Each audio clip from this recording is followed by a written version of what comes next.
नमस्कार बच्चों, आज हम पढ़ेंगे विद्युत चक्र। विद्युत चक्र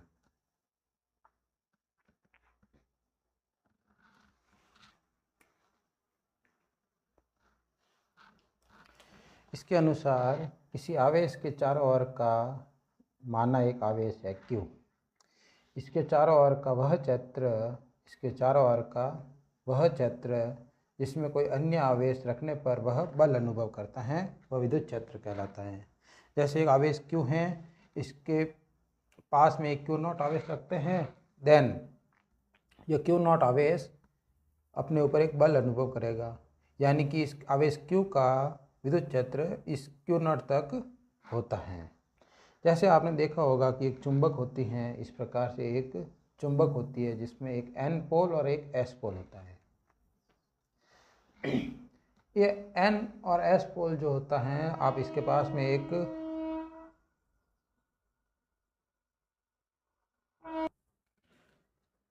एक वस्तु इस चुंबक के पास में लेके जाते हैं, देन ये वस्तु जो है वो अपने ऊपर एक बल अनुभव करती है।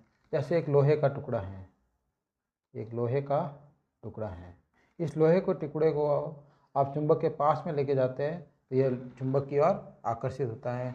यदि इस लोहे के टुकड़े को चुंबक से बहुत दूर रखते हैं, बहुत अधिक दूरी पर रखते हैं, सपोज करो आपने यहाँ पे रखा, तो ये लोहे का टुकड़ा जो है वो अपने ऊपर बल अनुभव नहीं करेगा। इसे आप यहाँ पे लेके जाते हैं तो वह इसकी और यानी चुंबक की ओर आकर्षित होने लगता है। देन इस चुंबक का चुंबकीय क्षेत्र इस बिंदु तक होता है। इस बिंदु से इस तरफ चुंबकीय क्षेत्र उपस्थित नहीं होता है। कहने का मतलब यह है कि जहाँ तक चुंबक किसी लोहे के टुकड़े को या किसी अन्य चुंबक को अपनी ओर आकर्षित करती हैं, वह उसका चुंबकीय क्षेत्र कहलाता है। इसी प्रकार से एक आवेश Q है, इस आवेश Q के पास में एक अन्य आवेश Q0 रखते हैं, तो वह क्षेत्र जहाँ तक आवेश Q और Q0 दोनों के मध्य में बल लगता है या दोनों के मध्य कुछ न कुछ क्रिया होती हैं, वह विद्युत क्षेत्र कहलाता है। तो परिभाषा के रूप में आप कह सकते हैं कि किसी आवेश के चारों ओर का वह क्षेत्र किसी आवेश के चारों ओर का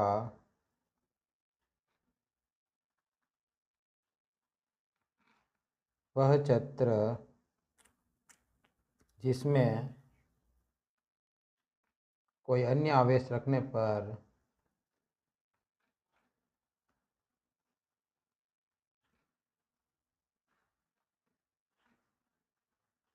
वह एक बल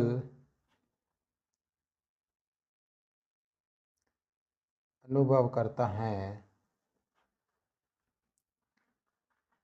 विद्युत क्षेत्र कहलाता है।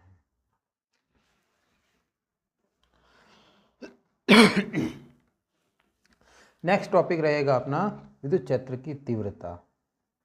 विद्युत क्षेत्र की तीव्रता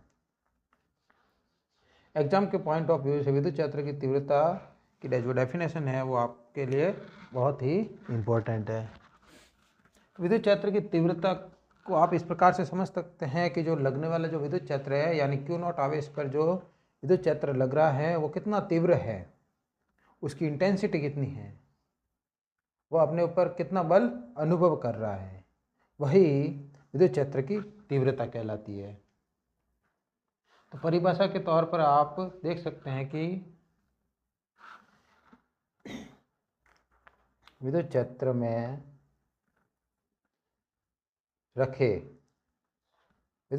रखे प्रति एकांक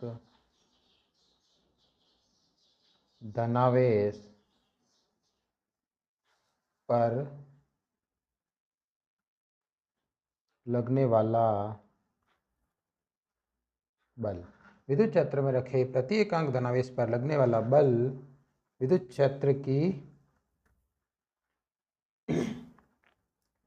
तीव्रता कहलाती है। जैसे E vector is equal to F vector upon Q not.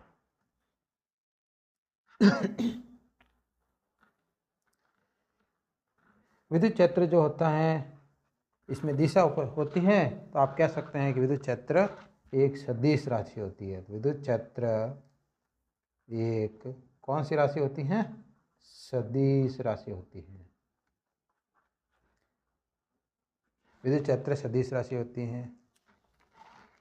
अब विद्युत क्षेत्र सदिश राशि है तो इसमें दिशा होगी, तो इसकी जो दिशा होती है वो धनावेश से ऋणावेश की ओर होती है, यानी पॉजिटिव से नेगेटिव की ओर होती है। नेक्स्ट इसकी विमा, विद्युत क्षेत्र की विमा। विद्युत क्षेत्र की विमा यानी कि ई की विमा, ई वेक्टर की विमा। ई वेक्टर की विमा निकालने के लिए बल एफ की विमा, एफ की विमा होती है m1 L1 T minus 2 upon Q mean आवेश। आवेश की जो विमा होती है वो होती है A1 T1।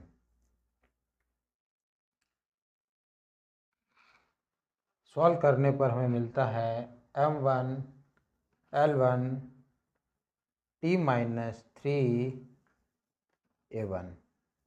विद्युत क्षेत्र की विमा एग्जाम में बार बार पूछी जाती हैं, इसीलिए आप इसे याद कर लेना। नेक्स्ट मात्रक। विद्युत क्षेत्र की तीव्रता या फिर विद्युत क्षेत्र का जो मात्रक होता है वो होता है ई वेक्टर का मात्रक। ई वेक्टर का मात्रक होता है बल यानी कि बल का मात्रक न्यूटन अपॉन क्यू मीन आवेश, आवेश का मात्रक कूलाम, तो न्यूटन अपॉन कूलाम।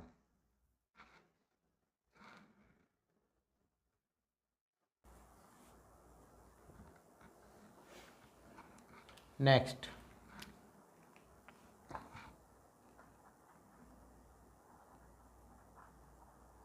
बिंदु आवेश के कारण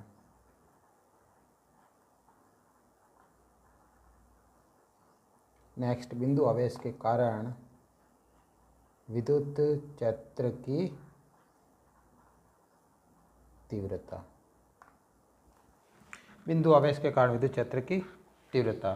तो हमने माना एक आवेश Q है, आवेश Q से R दूरी पर स्थित एक परीक्षण आवेश हमने माना Q0 है। यानी आवेश Q से Q0 के बीच, यानी आवेश Q के कारण Q0 पर लगने वाला विद्युत क्षेत्र ई वेक्टर इस तरफ माना। तो विद्युत क्षेत्र की जो तीव्रता है वो कितनी होगी? आवेश Q से Q0 के बीच की दूरी R है, Q0 हमने माना बिंदु P पर स्थित है।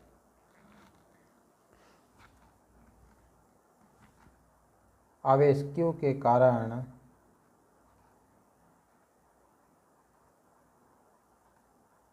बिंदु P पर विद्युत क्षेत्र की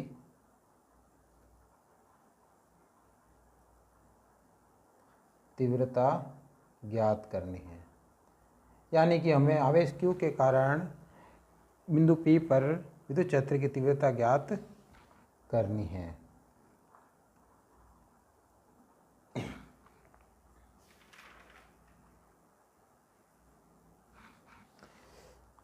कूलाम नियम से आप जानते हैं कि कूलाम नियम से Q व Q0 के मध्य जो बल होगा F vector is equal to 1/4 pi epsilon naught Q0 upon R square, R cap. जो R कैप है वो दिशा को प्रदर्शित करता है। फिर विद्युत क्षेत्र की तीव्रता की परिभाषा से, विद्युत क्षेत्र की तीव्रता की परिभाषा से आप जानते हैं कि परिभाषा हमने थोड़ी देर पहले पढ़ी है, E vector is equal to F vector upon Q0। समीकरण 1, समीकरण 2। समीकरण 1 से f का मान समीकरण 2 में रखने पर, जब आप समीकरण 1 से f वेक्टर का मान समीकरण 2 में रखते हैं, देन हमें मिलता है E vector is equal to f vector की जगह 1/4 pi epsilon naught q naught upon r square r cap upon Q naught से q naught cancel, then E vector की वैल्यू हमें मिलती है E vector is equal to 1/4 pi epsilon naught Q upon r square r cap.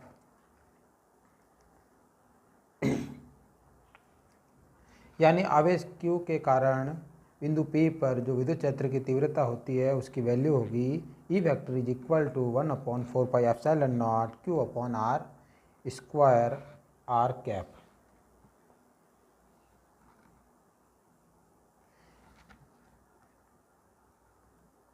आप इसमें एक स्थिति या फिर एक केस मान सकते हैं, यदि आवेश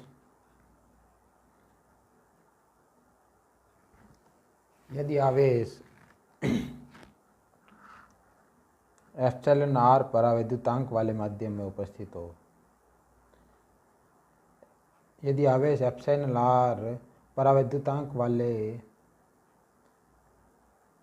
माध्यम में उपस्थित हो,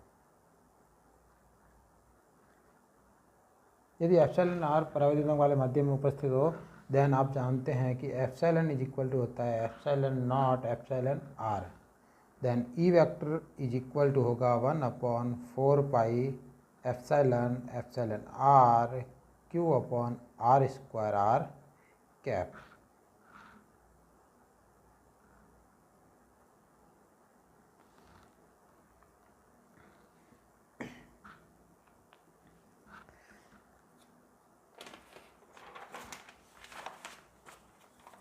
नेक्स्ट, जब आप E व R के मध्य वक्र बनाते हैं,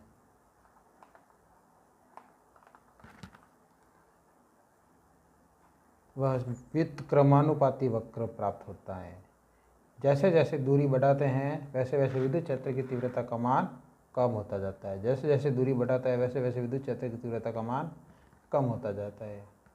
R वेक्टर ई वेक्टर, जैसे जैसे देखो दूरी बढ़ी विद्युत क्षेत्र की तीव्रता कम हुई, दूरी बढ़ी तीव्रता कम हुई, जैसे जैसे दूरी बढ़ाता है वैसे वैसे विद्युत क्षेत्र की तीव्रता का मान कम होता है। यानी ई वेक्टर व्युत्क्रमानुपाती होता है R वेक्टर के।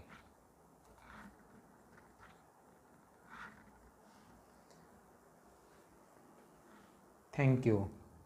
आप हमारे साथ इसी प्रकार से बने रहिएगा। हम 12th फिजिक्स का कंप्लीट कोर्स करेंगे जिसमें आपको नोट्स प्रोवाइड करवा लिए जाएंगे। जैसे ही यूनिट कंप्लीट होती है आपको डिस्क्रिप्शन में नोट्स का लिंक मिल जाएगा, वहाँ से आप डाउनलोड कर सकते हैं। Thank you.